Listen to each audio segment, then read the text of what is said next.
ngayon maghatag ka na mo, Diyos. Salamat kami dangat kami litak na Lord, na walagyan kami sa tulihan sa kadalanan ng among gilaktan, O God. Salamat sa bagong kusog ngayon maghatag ka na mo. Salamat, Lord, sa gininhawa ngayon maghatag ka na mo, Diyos. Salamat sa inyong pagkamayo sa among kinabuhi, O Diyos. Wala kami layong ipasidunggan, O God. Ikaw lamang ang Diyos, kitakus nga ang pasalamatan o pagadaigo ng kabuntahan. Lord, itak na sa kabuntahan, O God, nagaduol kami na kami mo, O Diyos. Among ipabos ang among mga kaugalingon, O God, kaya wala kami mahimos ang kaugalingon lamang kapalingkamot kung wala ikaw, O Diyos. Pasaylo kami, Lord, sa among mga kapakyasan, sa pulong, sa huna-huna o sa buhat, sa pagbati o bisan ko man, Lord, sa wala pagbuhat sa akin ng mga matutulog. Yes, Jesus, may kabuntagan ginawa. Among giduol dia kanimo, Lord, ang among mga tagsa-tagsa katinguha, Ginoo. Na magaday kami dia kanimo, Lord, uban ang imong presensya. Bisan pa manintak na, Ginoo, magasugod kami sa among mga pagsimba, O God, sa among Sunday school, Ginoo. Ikaw maghatag ka na mo, Ginoo, kaalam na langit mo, O God. Bisan ang magtutudlo ngayon mong piyal na yung dapita, Ginoo. Kung ipangayon ka mo, Lord, ang kaalam na langit nun, imong ihatag ka niya, Ginoo. Dili lamang ang iyong kaugalingon, Lord, mo'y makita, kundi ang imong presensya, Ginoo.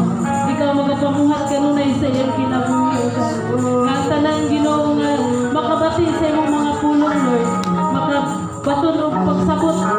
Kining pulong ay magagula sa iyong baba, Ginoo. Gikan gayon ka nimo, O Diyos. Kaya wala gayon kay mahimo, Ginoo, O Diyos, kung wala ikaw. Ug bisan pa man, Lord, sa among panimbangan, Ginoo. Sa tanang altar workers, sa tanang, Ginoo, adunay bahin ni kabuntahan, Ginoo. Sa service leader, O God. Sa mga magdala, Ginoo, sa praise and worship. Sa magdala, Ginoo, sa halad, sa offering, Ginoo. Ikaw na daan, Ginoo, magagiyag, mga adihog sa mga sa kinabuhi, O Diyos. Bisan pa man ang imong alagad, ng imong ipiyal ng dapita, Ginoo. Ikaw sa maghatag kanyang alam na langit nun. Nga ang imong pulong, Ginoo, nga mga gula sa iyong baba. Kini adunay gahom nga mga tisok sa matagusal kasing-kasing o gunahuna sa imong katawhan, O Diyos. O bisan pa man, Lord, sa tanan niya karon, Ginoo. Ikaw magapanalangin sa katagusan ng kinabuhi, O Diyos. O bisan pa man sa mga kaigsuunan, lugar ni wala pa karon may abot nining dapitan. Akong mga pagampo, O Diyos, nga ikaw magahikap sila ng mga kasing-kasing. Nga muanin sila aron sa pagsimba niya kanimo, O Diyos. Sila, Ginoo, yung proteksyonan sa kadalanan ng ilang pagalaktan. O gihatag kanila, Ginoo, ang giya sa iyong kinabuhi. Amen. Salamat sa imong kaayo, O Diyos. Wala kami lain nga pasidunggan, Lord. Wala kami lain, Ginoo, nga pasalamatan. Ikaw lamang, O Diyos. Ikaw ang among gikinahanglan, Ginoo. Ikaw makiguban ka na mo, Lord, gikan sa among pagsugod hangtod sa pagtapos sa mga pagsimba, Ginoo. Among gitinguha, Ginoo, mahimayan ka sa among mga pagdahi. Among gitinguha nga ikaw, Ginoo, mahimuot sa among mga kinabuhi. Usa, Lord, ikaw magiguban ka na mo, Diyos. Salamat, Ginoo, sa bagong kusog yung gihatag ka na. Salamat, salamat, Diyos. Hallelujah. Thank you, God. Sa mga sapatong awito ng dungog ug himaya. Yes, God. Hallelujah. Thank you, God. Yes, Jesus. Hallelujah. Dungog ug himaya sa langit o sa yuta, ang tanan, O Diyos, kanimo lamang.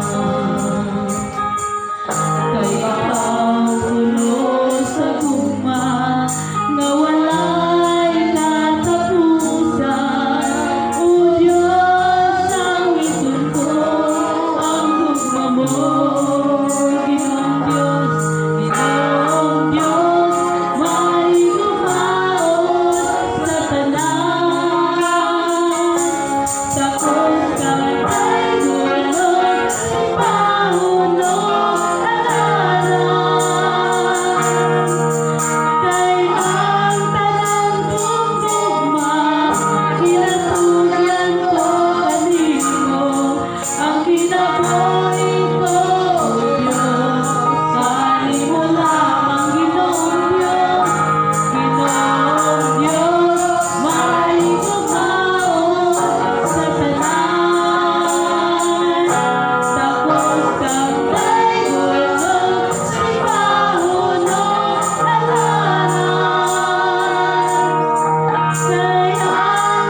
teacher, tunanda mo na ito mga matagos sa kakagaling.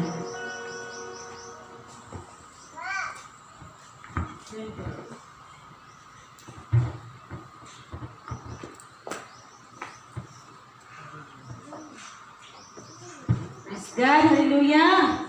Okay, so isang gamay lang ta mga kaigsunan, no? Padayon ta sa ato ang sa atong papanimbahon karong adlaw nga Domingo, which is July 27, no? Last Sunday of the month of July. So, dali ka kayo susunod August na sab. No? Grabe ang kapaspas, inana kapaspas ang panahon, no? Dali lagi kayo modalikyat ang bulan, no? Mao nga magsingawot usab kita, no, sa pagpaminaw or sa pagtuon sa pulong sa Dios, no? Bisan tuod karon nga panahon, no, taas-taas na gyud ang init. Okay? Pero dili ta angay mabalaka, dili ta angay mabuol tungod kay kanunay gayud ang presensya sa Dios magapabilin sulod sa tuang kinabuhi, no? Kanunay siya anaa, kanunay siya manalipod, kanunay andam usab siya motabang sa tanang panahon nga kita manginahanglan or aduna tay panginahanglanon sa tuang kinabuhi. Amen. So karon mga kaigsunan, dili na ta maglangan. Ato ta sa atong Sunday school, nga nagauluhan og the safety of God's presence. Ano? Ang atong pagkaluwas, ang atong pagka-secure or safety sa ato ang kinabuhi diha sa presensya sa Dios. No? Na asa man ta mangita og safety. Oh, asa ta mangita og luwas, nga maluwas ta diha sa kalisod, no? Lingan siya diha, the safety of God's presence, no? Atong maandamon or ato ang ipahinluna ang atong sa kagalingon tungod kay alang ni sa pagpangandam usab sa ato ang kinabuhi na wala tay kahadlok, no? Wala tay kabuon nga ani ata ning kalibutan na tungod kay kauban man nato ang atong buhi nga Dios, no? Ningon diri, when life hits hard, we often long for safety in people, plans, or positions. But Scriptures reminds us of a deeper reality. Our true safety is not in what surrounds us. Okay, ningon diri, kung ang ato daw kinabuhi sagad, no? Sagad sa pang kinabuhi. Kung magkalisod-lisod na gani, asa ta mo dagan aron masipti ta? Buang anak sa tao sa Dios. Pero sagad sa mga tao maglabinag nagagungong lagi ni. Labinag adunay kahadlok, labinag adunay kaguol, no? Sagad siya mo dagan sa tao sa. No? Oo. Kung ang paniyang tawanan, himaw na kong gwadya. Ang mahimo kong sikte. O diba? O inana. Sagad sa mga tao, inana ang buhaton. No? Mangita siya tao, mabaayo mo plano. O, dirilig ko magrupo ha. Kay mayo ni mo plano, ang sikte ang akong kinabuhi. No? Ningon po nga, dito ko sa mga maayo nga mga mukarati. No? Maayo gid mo. Unsa man na? Ingon ana sagad sa tawo para masikti ang ilang kinabuhi. Pero ang balaan nga kasulatan nagpahinumdum kanato sa tinuod nga kamatukuran, no?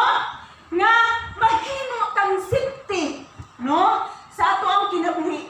Dili ingon nga at dili sa makita nato ning kalibutan na, no? Dili sa kung unsay naglibot sa ato ang kinabuhi, kundi mahimo tang sikti diha kauban nato ang atong buhi nga Diyos. No? Itaw tinuod man na. Mulinog karon og kusog. Di umdag ka tamudagan. No? Kasi minsan kasi atong panawgon, no? Mo na nga ang atong yung hibawaan or hibaluan mahimo tang safety sa akong kinabuhi, diha gyud sa akong buhi nga Dios. Amen? Okay. So, atong padayon ta, no? Niyan tayo sa Salmo 5:21-5. Itong basahon. 1:21-5 atong basahon. So, wala man ko yung PowerPoint, kaya wala man mo ay sa ako karon. No?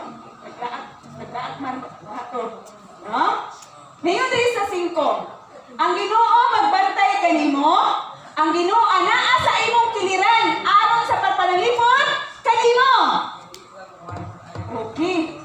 Ningon siya, no? Ang Ginoo magbantay kanimo. Oh, kano kayo, no? Sunod ningon siya. Ang Ginoo anaa sa imong kiliran. Oh? Ang Ginoo anaa sa imong kiliran. Sunod siya, aron sa pagpanalipod kanimo. So walay lain na manalipod diha kanimo kundi si Ginoong Hesus. So aron ka masipti, kauban gyud nimo si Ginoong Hesus sa imong kinabuhi. Amen. Okay. No?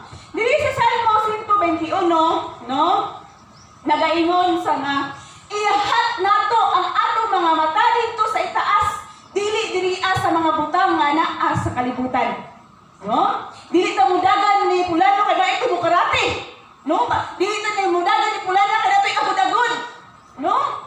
Buot pasabot nga wala tay lain nga dalampanan, kay walay lain nga manalipod o walay lain nga naa sa imong kaliran kundi si Ginoong Hesus. O ha? No? Nahingon diri kay ang, no? Kay si Ginoong Hesus maoy magbuhat sa langit o sa yuta nga maoy nagbantay sa kanang mga katawhan kay niingon siya nga